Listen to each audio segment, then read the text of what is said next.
adab al-Islam fi kulli madhahir al-hayat al-manziliyah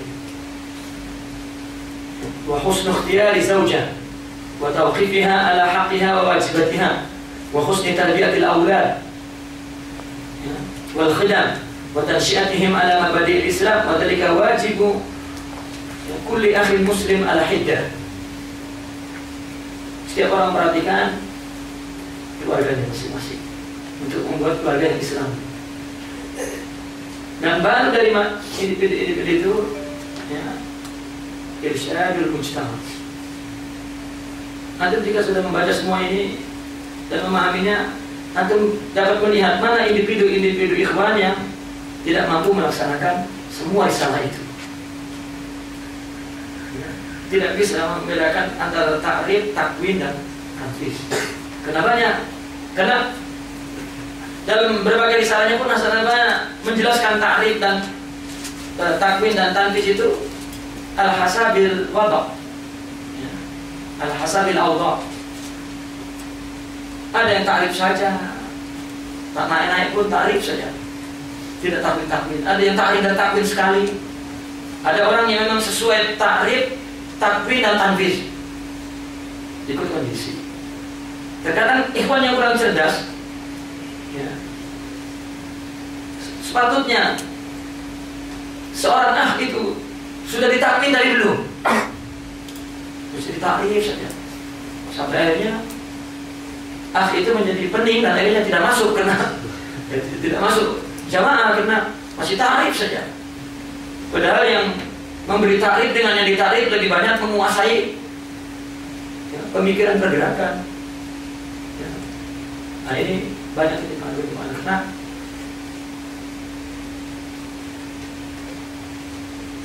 orang-orang yang pertama, Ra'irul Awwal, generasi yang pertama yang ditarbiyah oleh Salman sangat teliti bagaimana melakukan takrif, takwin, dan kemudian tanfis.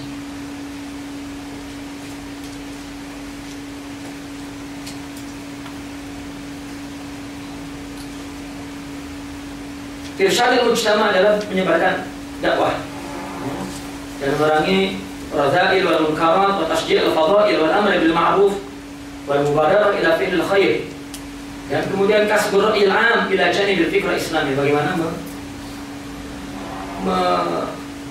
membuka image atau opini yang Islami di dalam masyarakat, dan sekaligus bagaimana menciptakan ya, kehidupan Islam ini dalam fenomena masyarakat umum. Ini juga kewajiban setiap keluarga ikhwan yang sudah memang mampu satu baik muslim. Baru tahdirul watan, melepaskan dari sultan ajnabi wa islami siasi. Itu hadap yang terakhir. Itulah maratib amanah untuk mencapai hadap itu ya, adalah bentuk saksiyah al-islamiyah al-maksiyah.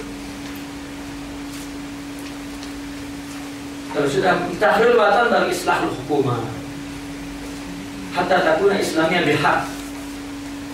Wabidzalika tuaddi muhimmatuha ka khadim lil ummah. Dari sini kita melihat bahwa dalam risalah lain tidak selalu mengatakan bahwa ikhwan muslimin tidak ingin mendirikan daulah, kami hanya ingin membentuk hukum Islam. Kalau satu ketika daulah sudah berdiri, ikhwan hanyalah khadim, jundi, ya, tidak menginginkan menjadi amirul mukmininnya. Bagaimana membuat satu panduan bagaimana kalau memang sudah tercapai, kemudian tidak ada yang patut untuk menjadi amir kecuali harus dari ikhwan muslimin, baru dia melakukannya. Kalau tidak maka akan terus melakukan gerakan islah al-hukum hingga mencapai yang keenam adalah i'adatul kiyani dawli lil umatil islamiyah, mengembalikan esensi daulah kepada umat Islam dengan membebaskan seluruh negeri-negeri Islam dan menghidupkan keluhuran negeri Islam, dan kemudian mengembalikan sakofahnya dan menyatukan suara kesatuannya untuk bersama-sama mencapai atau mengembalikan khilafah ya, yang hilang, yang wihdah al-manshudah. Baru yang ketujuh adalah yang disebut ustaziyatul alam, wa yakuna dinu kulluhu lillah, dengan menyebarkan dakwah Islam ke penjuru bumi ini agar tidak jadi fitnah dan seterusnya.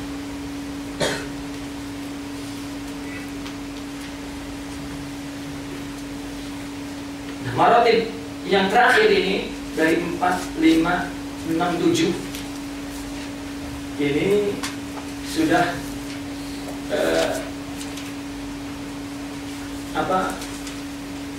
masuk kepada kewajiban jamaah, bukan individu.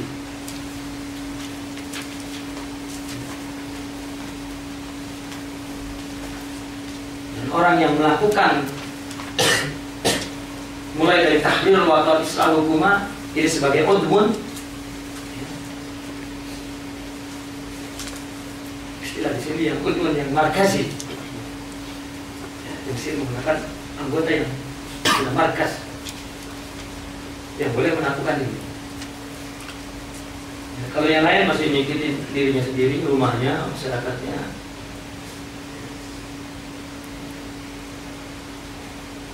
Ini yang diperlukan untuk mencapai hadap utamanya, dua tujuan utamanya.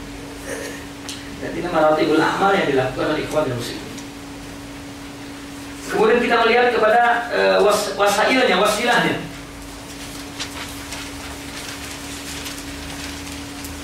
Yaitu safha 55.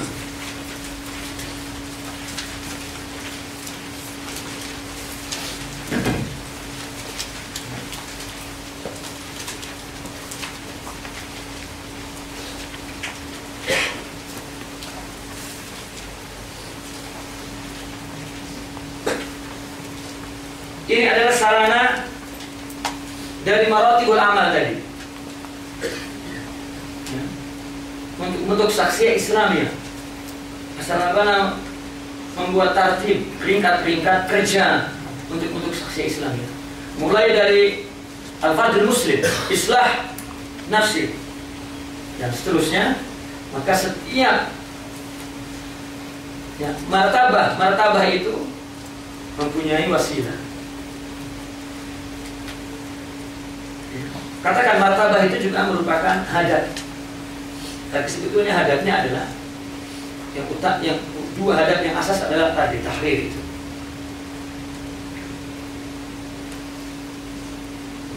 Maka hadap yang pertama adalah al-fardul muslim. Beliau sering berkata, nahnu nuridul fardal muslim. Wal fardul muslim adalah rajul wa imra'ah, tiflun wa tiflah, syab wa fatah, kabir wa shaghir. Maka wasilah untuk membentuk individu muslim ini 3. Ini wajib 3 ini ada. Pertama adalah al-murabbi, kedua adalah al-manhaj al-munasib, ketiga adalah al-bi'ah salihah.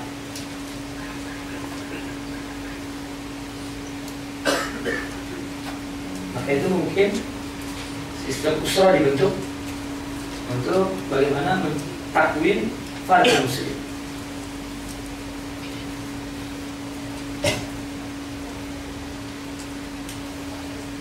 Yang 3 ini mesti ada. 3. Jika tidak, akan terjadi ketimpangan juga dalam mentakhrij syakhsiyah muslimah. Kecuali jika seseorang mendapatkan nafhah rabbaniyah, kata beliau, maka dengan izin Allah mungkin kurang pun wasilah 3 ini bagi fard dan bagi individu muslim mungkin akan terpenuhi. Dan yang kedua adalah bi'ah salihah, adalah jauh alladhi ya'khudul muslim bihi al-akhlaq wal ilmu wal amal. mazharnya bid'ah itu adalah bid'ah ilmu dan bid'ah zikir. Mazhar bid'ah sholihah adalah menciptakan rumahnya rumah ilmu dan rumah zikir.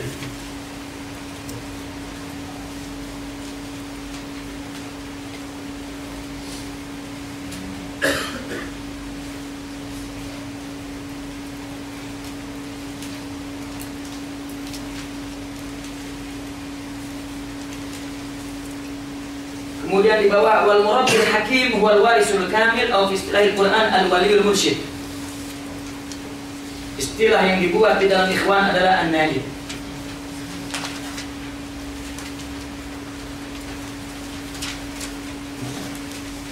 Ada najib di situ.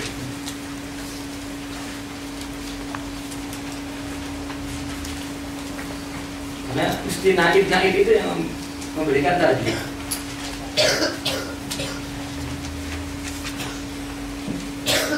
Kalau tidak naib maka naqib, itu sesuatu. Kalau tidak ya mujahid.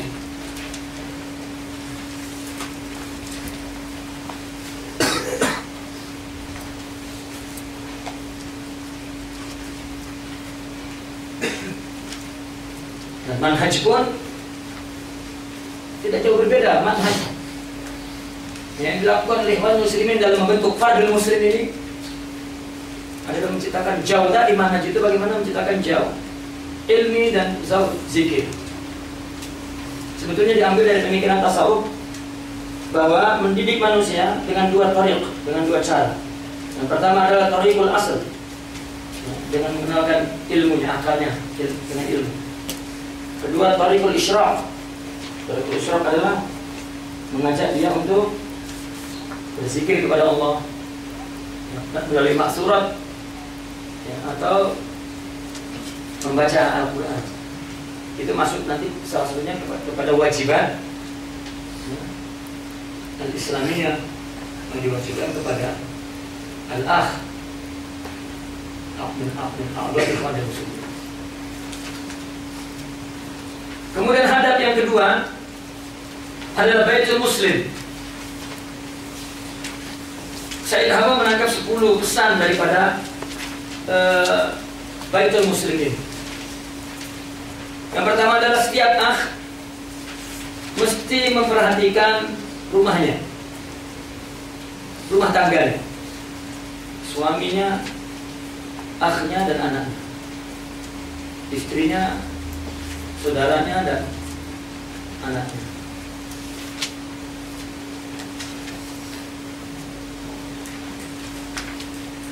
Dan yang kedua juga, jamaah itu sendiri mesti memberikan kesempatan kepada wanita untuk melakukan aktivitas yang berkaitan dengan wanita amal, seperti nasrul kitab atau membuat halaqah nisaiyah amal dan khasah.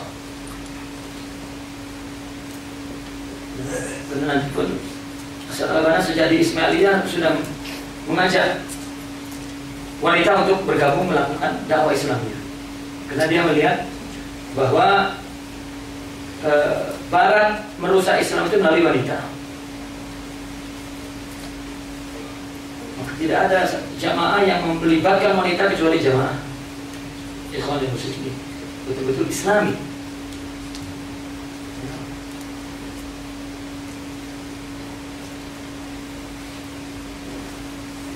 Yang ketiga adalah seorang akh mesti mencari seorang zaujah salihah atau menjadi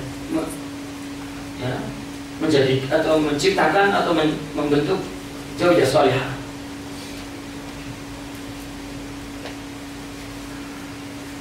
Bahkan sebuah satu logika organisasi jamaah menikah di antara sesama mereka. Tujuannya adalah menjaga bid'ah sholihah itu. Bukan berarti haram menikah dengan yang lain. Bahkan boleh menikah dengan yang lain jika memang dia punya saksiyah Islamiyah yang qawiyah. Terkadang pun ada yang luput ya, dari realita ini, bahwa sebetulnya ada seorang wanita yang solihah misalnya di luar ikhwan, atau yang soleh di luar ikhwan, ya, seorang ikhwan yang memang kapabel dalam memahami kepribadian muslim, dapat menarik dan memahami bahwa orang tersebut dapat ditarik menjadi anggota ikhwan muslimin melalui tazwij, melalui perkawinan. Hasan al-Banna melakukan itu. Ya, dia punya akhwat, menikahkan kepada seorang ulama dan akhirnya menjadi penyokongnya. Ya, karena pandai ya, melakukan itu.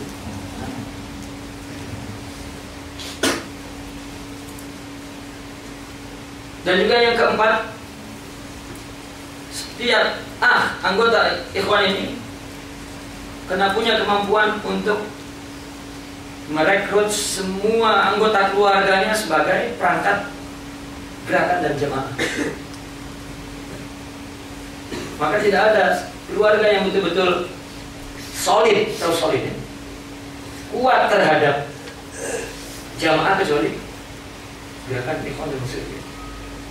Solid. Enggak ada istrinya jamaah itu, suaminya jamaah ini enggak ada. Atau anaknya enggak ada, bisa-bisa. Macam kita suaminya partai ini, istrinya partai itu bergaduh. Itu karena masuk partai Islam tidak diterbiah, jadi macam itu. Itu satu realita yang kita hadapi ketika sebuah parti yang berlandaskan fikrah ikhwan muslimin, tetapi tidak teliti, tidak dakik.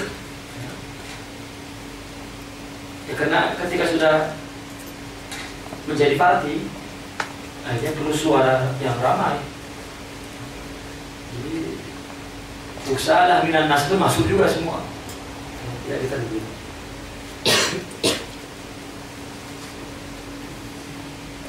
Contoh di Indonesia sekarang, di Jakarta ada pemilihan menteri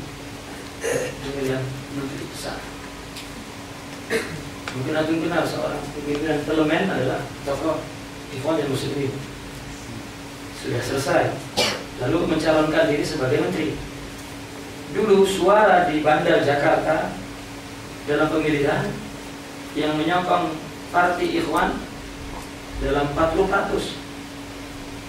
Dari 20 parti lebih, dia 40%, kan tinggi. Tapi sekarang ya, ketika dari tokoh ikhwan menjadi calon menteri besar, kalah. Kemana suara yang 40% itu? Maka 50% sudah separuh dia. Sekarang kalah. Padahal yang diangkat menjadi menteri besar itu bukan seorang yang awam, tak dikenal, dia seorang ulama, seorang ahli politik, bahkan pernah memimpin parlemen. Ya. Kalau kita membaca dari Risalah Ta'alim Hasan al-Banna, maka perangkat-perangkatnya yang tidak kuat untuk melaksanakan amaliat gerakan. Baik. Yang kelima adalah untuk semua ini jamaah mesti menciptakan satu ajhizah, perangkat-perangkat bagaimana agar dapat memelihara seluruh urusan umat, dan juga baik amal lisa'i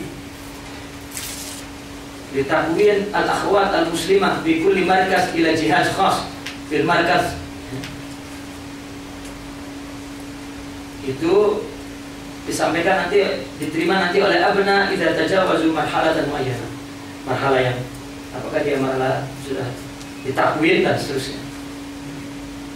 Apakah sudah jadi nakib atau masih jadi amilin atau menjadi naib dan lain sebagainya.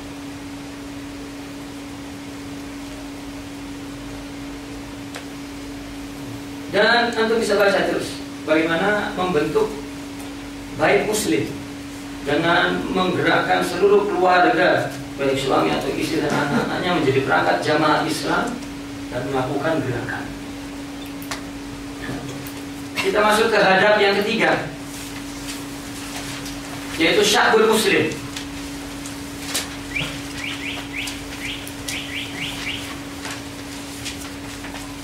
Hasan al-Banna mengatakan, walakin al-ikhwan aqal wa ahzam min an yataqaddamu li muhimmatil hukum wa nufusul ummah ala hadha al-hal fala budda min fatrah tantashir fiha mabadi'ul ikhwan wa yata'allam fiha sya'b kaifa yu'athiru al-maslahah al-'amma ala maslahatil khassah. Di sini Hasan al-Banna meminta agar seorang ikhwan itu betul-betul akal, bijak untuk mengusung hukum Islam ini, mengusung, mengangkat, menampilkan kepada umat hukum Islam ini. Ini kena diangkat atau dilaksanakan hukum Islam ini setelah prinsip-prinsip ikhwan itu sudah tersebar di seluruh pribadi, keluarga, dan masyarakat Islam. Maka Santana mencontohkannya pada masa-masa awal dia telah berkeliling ke 2000 kampung Mesir. Santana pergi ke kampung-kampung hampir 3.000. Dari kampung ini, kampung ini, kampung ini, kampung ini.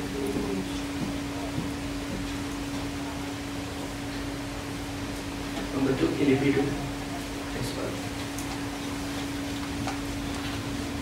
Maka tidak mungkin hukum ini terus diangkat kecuali prinsip-prinsip ikhwan itu sudah tersebar di seluruh individu, keluarga, dan masyarakat Muslim. Jika tidak, kita lihat tadi di Mesir ini tidak ada kampung yang tidak dimasuki pada Hasan al-Banna, dan tidak ada kampung yang tidak mengerti mabadi al-ikhwan, tidak ada. Seolah ini hanya kebetulan mengusung ikhwan dan muslimin, tapi sebetulnya memang sebagian masyarakat Mesir merindukan berdirinya ikhwan dan muslimin di Mesir ini, karena memang taksisnya di sini.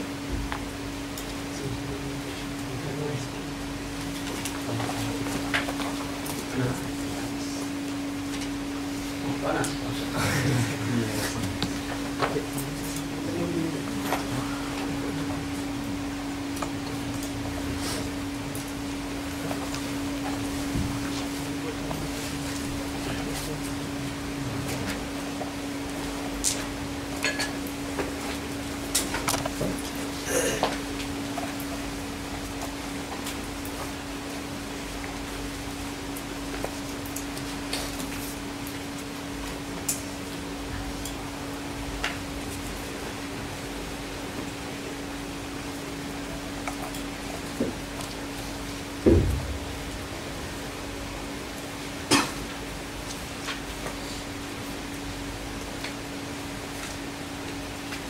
Baik.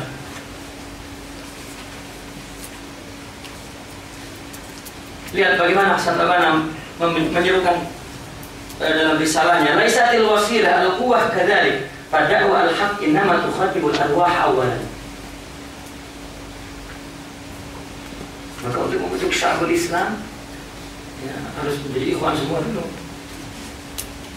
Karena beliau mengatakan bahwasanya dakwah itu yang pertama kali diajak disapa atau disapa adalah ruhnya. Yang diajak bicara adalah qulubnya, wa tunajil qulub. Dan kemudian wa tutarriq maghaliq an-nufus. Ya. Pintu-pintu nafsu perlu disentuh, ditutup.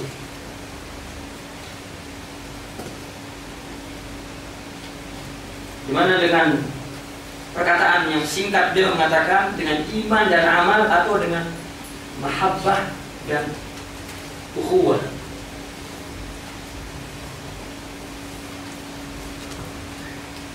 Maka dari situ juga nanti marhalahnya juga. Ya. Beliau mengatakan marhalah dakwah kita adalah ta'rif, takwin, tanfis. Maka ditakrif dulu semua individu dan kemudian mereka pun memperkenalkan kepada keluarganya dan mentakwin keluarganya. Sehingga individu dengan individu, keluarga dengan keluarga sudah terjalin mahabbah dan ukhuwah. Kalau perlunya sudah disatukan, maka banyak di buku-buku mereka hadis al-arwah junudun mujannadah wa ma ta'arafa ikhtalaf wa ma tanaka ikhtalaf.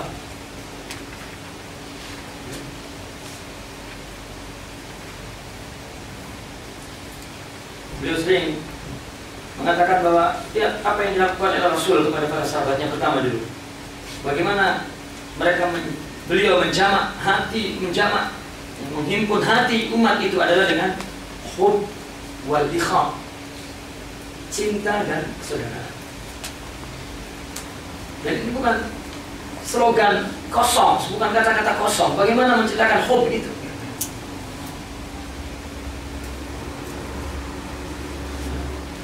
Dan beliau sering mengatakan hayya ilal iman wal amal, hayya ilal hub wal ikha.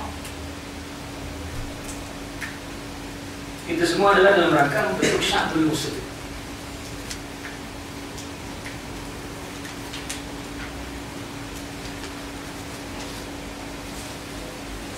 Adapun hadap yang keempat 65 itu al-hukumah Islamiyah fi kulli qatar.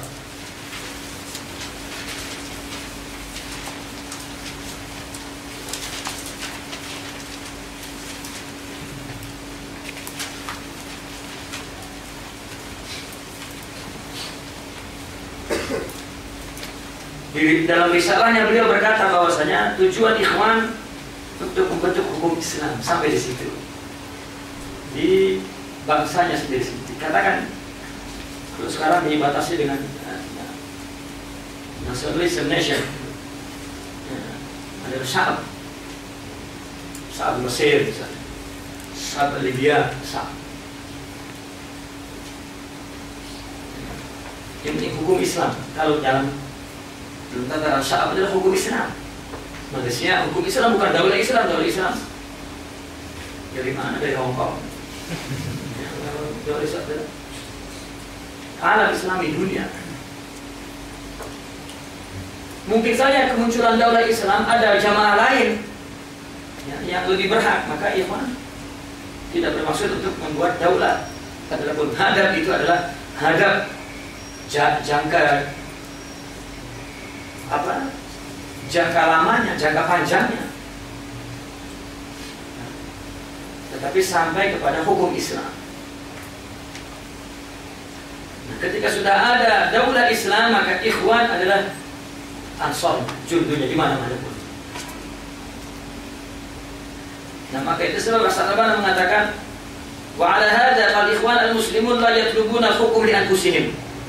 Fa in wujida min al-ummah man yasta'id li hamli hadhihi al-'ubd wa ada' hadhihi al-amanah wal hukm bi minhaj al-islam al-qur'ani fa hum junuduhu wa ansaruhu wa a'wanuhu.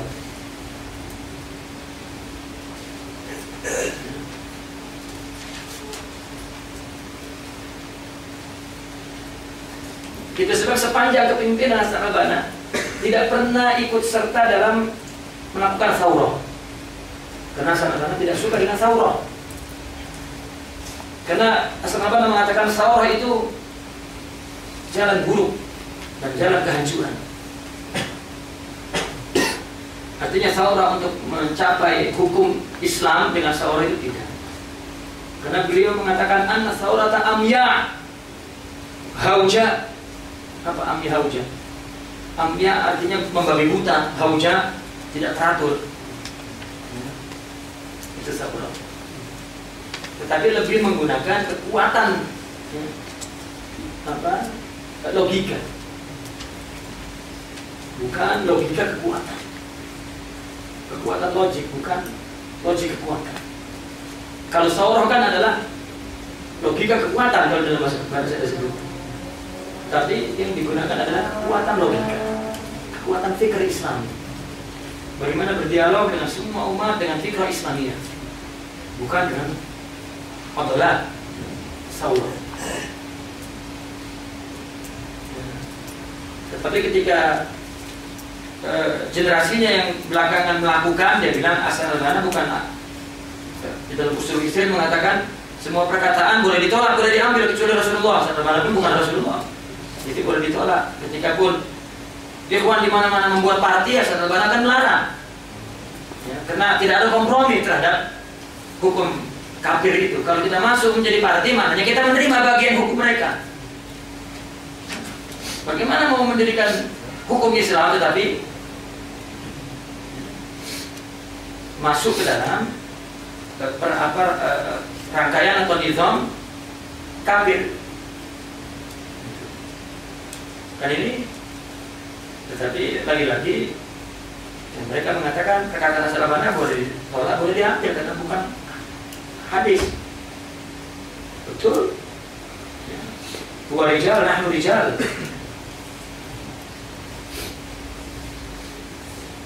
Karena saurah bagaimanapun tidak peduli kepada hasilnya dan natijahnya. Tetapi kalau menggunakan kekuatan, maka hasilnya akan Islami. Karena dia akan melihat akibat-akibat buruk. Nah, kalau saurah, ini salah satu seruan Hasan al-Banna untuk tidak menggunakan adalah saurah dalam mencapai hak hukum Islam itu.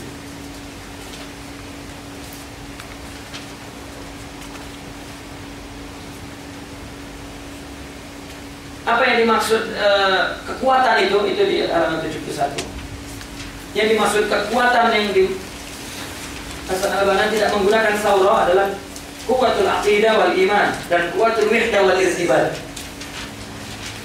Ini yang dimaksud derajat al-quwwah, quwwatul aqidah dan kuatul iman dan kuatul wahdah wal irtibat.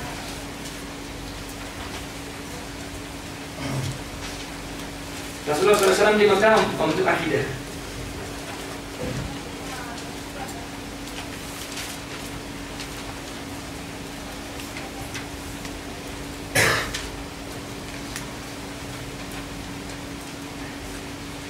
Tapi lihat analisa Said Hawal yang kedua itu. Innana nahnu al-ikhwan idza lam nakun ahya'al qulub bi ma'rifatillah wa qadirina ala nafsi al-hayat ila al-ummah bi wasatil Qur'an wa ta'rif al-hayy 'ala Allah idza lam nakun kadzalik fa innana la nakunu ala tariqil ustadil banna. Ikhwan jika tidak dapat menghidupkan hatinya dengan makrifat Allah dan mampu untuk mentransfer kehidupan ini kepada umat melalui Al-Qur'an dan ta'riful hayy Allah, maka jika tidak, maka berarti kita tidak melakukan apa yang dilakukan oleh Hasan al-Banna. Lihat Hasan al-Banna perkataannya, walakinnakum ruhun jadid yasri fi qalbi hadhihi al-ummah, ya, fayuhyihi bil Qur'an wa nurun jadid yushrik fayubaddidu zulal al-maddah bi ma'rifatillah.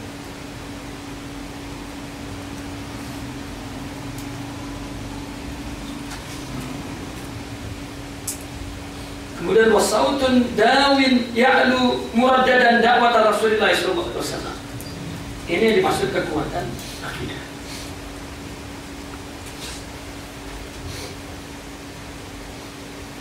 Dan iman adalah ma'rifah.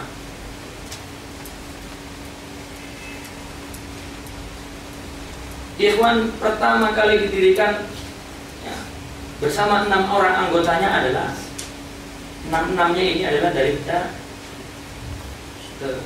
Ahbab Ikhwanul Sofi.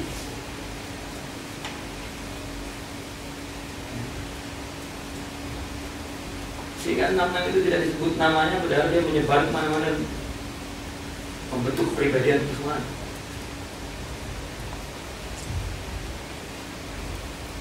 Bahkan salah satu 6 itu ada seorang Al-Marghani kalau tidak salah namanya.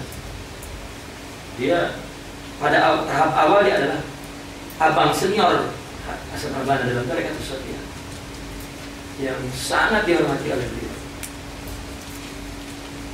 Baik. Kemudian yang kedua adalah Quwwatul Wahdah wal Irtibat. Itu selalu yang selalu diiyal-iyalkan disuruhkan adalah yadan wahidah. Yadan wahidah. Wajabha wahidah. Qiyadah wahidah.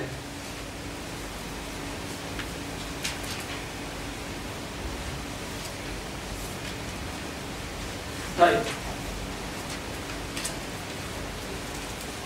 Dan ini melalui pembentukan sok-sok Islam barisan.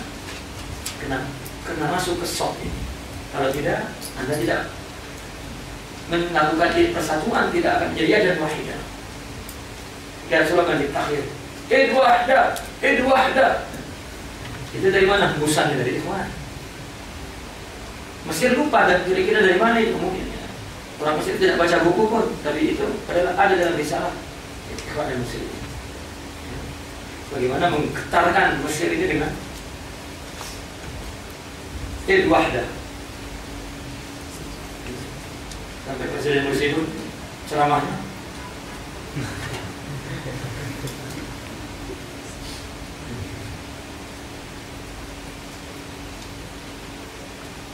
Allah.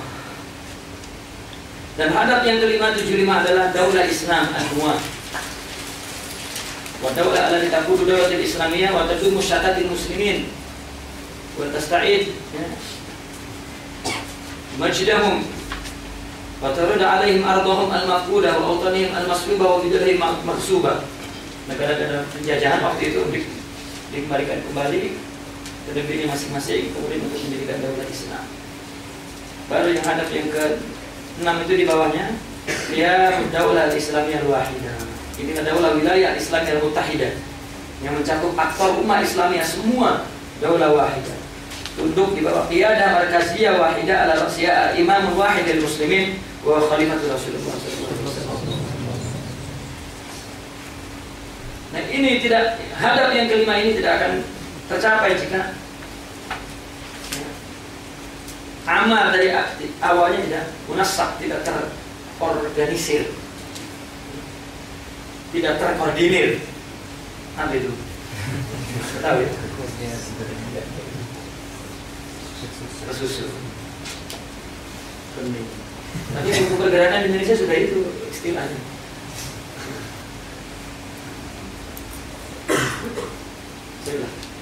Sudah pening dan sudah lupa membaca buku pergerakan. Karena banyaknya. Sejak bidayah itu memang. Sejak bidayah itu berada dalam qiyadah wahidah, tidak boleh. Ketaatan Ikhwan itu mutlak, sama dengan diciptakan oleh Allah seperti ketaatan murid kepada syekh di dalam.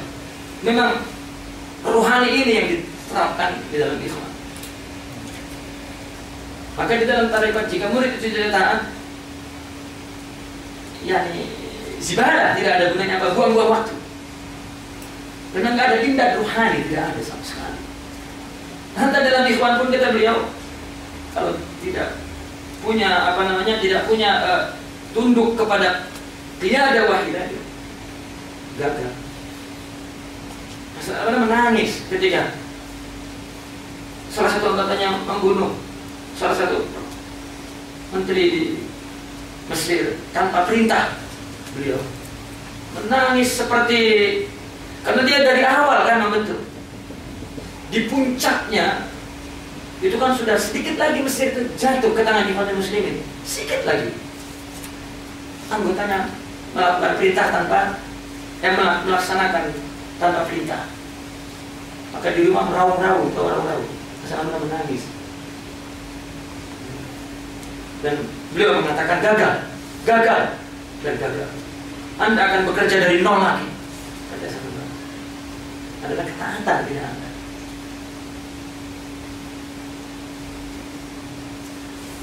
Ini membuat Hasan ini berlari-lari karena kerajaan sudah menyuruh tangkap ya, orang-orang yang terkemuka dari kaum muslimin, ambil hartanya, berhentikan semua aktivitas kerjanya. Kalau dia punya kedai-kedai yang ditutup semua. Hasan melihat anak buahnya ditangkap, dia berlari-lari sampai ada satu kereta yang bawa Mas Junir ya, Hasan lari ke situ, memberikan tangannya, tangkap saya. Pada polisi, tidak ada berita untuk menangkap Anda. Namun Hasan mulai sadar ketika keretanya diambil, paksa oleh tentara, baru mulai, oh, ini saya akan mati. Ya, setelah itu akhirnya giliran Hasan dibunuh.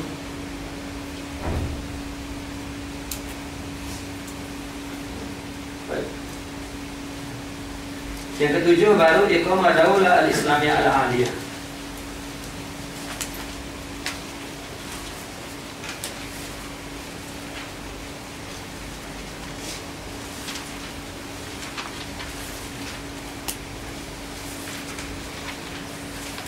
Bab ke-6 sekarang tentang marahilud dakwah.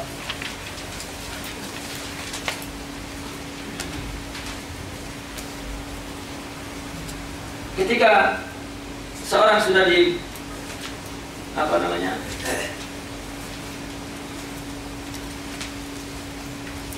bentuk menjadi seorang ikhwan, maka marhalah yang dilakukan oleh Hasan dulu adalah melalui 3 marhalah. Pertama ta'lim, kedua takwin, ketiga adalah tadlis.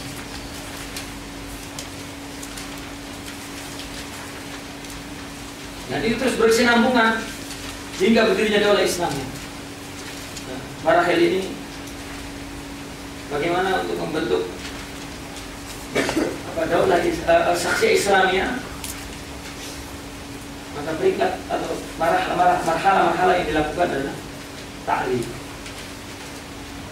dengan menyebar binasril fikratil 'amah bainan nas wa nizam dakwah bi hadzal qaul nizam al-jam'iyah al-idariyah. Muhimmatnya adalah al-amalil khair, amal khair padamu. Itu muhimmat. Wasilanya adalah wa'az wal irsyad,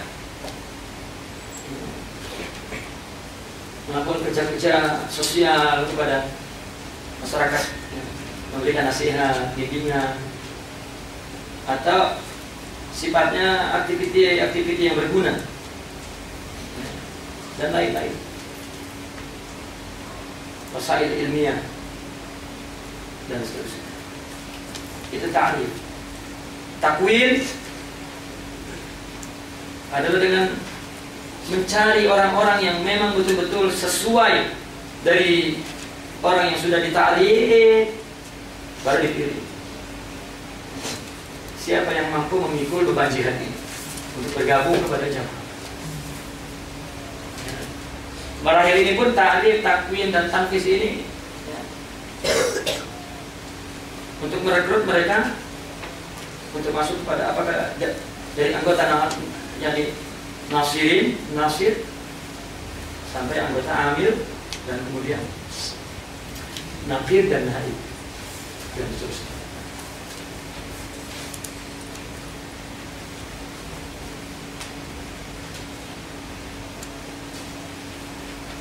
Adapun tanfiz ini adalah sudah fase jihad, amal mutawassil.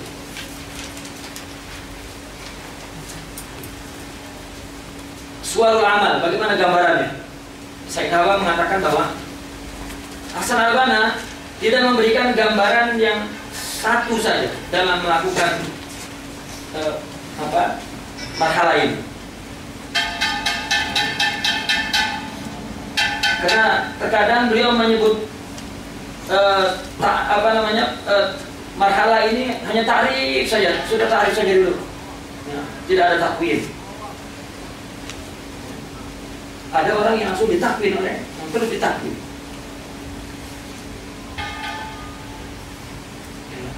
Disinilah keberhasilan seorang iman untuk merekrut yang lain, di mana ta'rif dan takwin. Kalau mereka sudah berilmu, sudah berakhlak, lalu ditunjukkan tentang usul isrin, pertama dari pahamnya dulu, oke, ini tidak ada masalah, langsung takwin.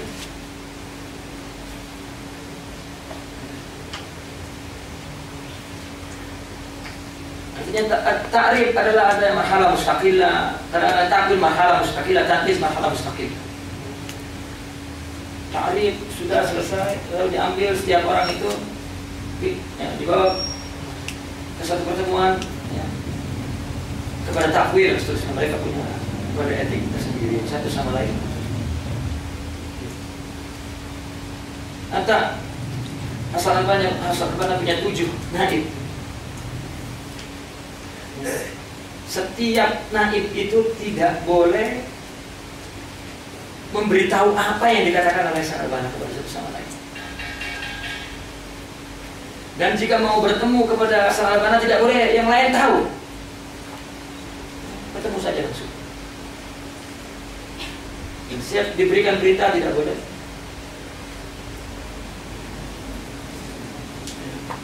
Itu gagalnya ketika salah satu dari mereka memberikan untuk membunuh, sudah membunuh pun gagal pula.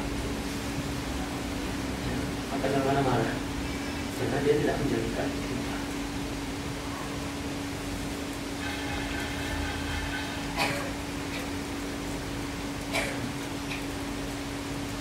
Dan Sa'albana adalah betul-betul seorang mursyid. Ada di dalam tasawuf seorang mursyid seperti itu. Karena untuk membentuk syakhsiyah yang qawiyah, tidak main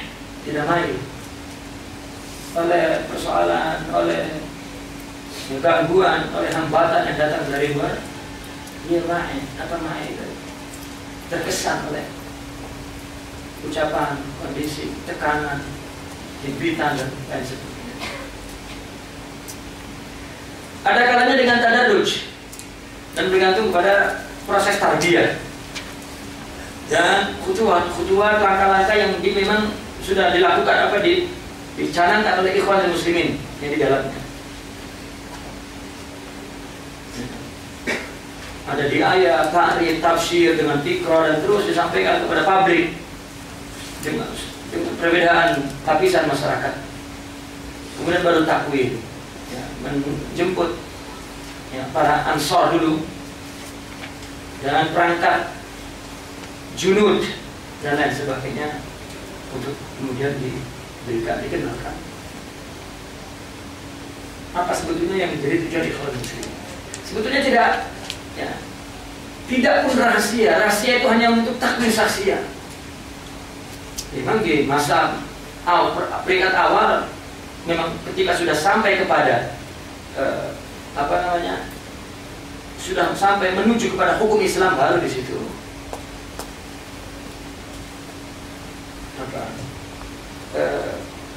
satu gerakan rahasia yang sangat rahasia. Ketaatan yang dibangun dari awal itu akan bisa sampai kepada membentuk hukum Islam. Jika tidak, maka gagal.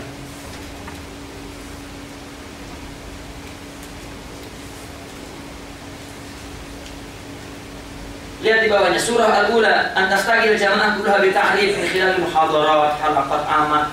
Maka inilah ketika Sa'albana wafat, maka Al-Imam Hudaybi, ya, marah terhadap hukuman dan melakukan konfrontasi. Baru setelah Hudaybi wafat diganti oleh Umar Tilmasani, baru Umar Tilmasani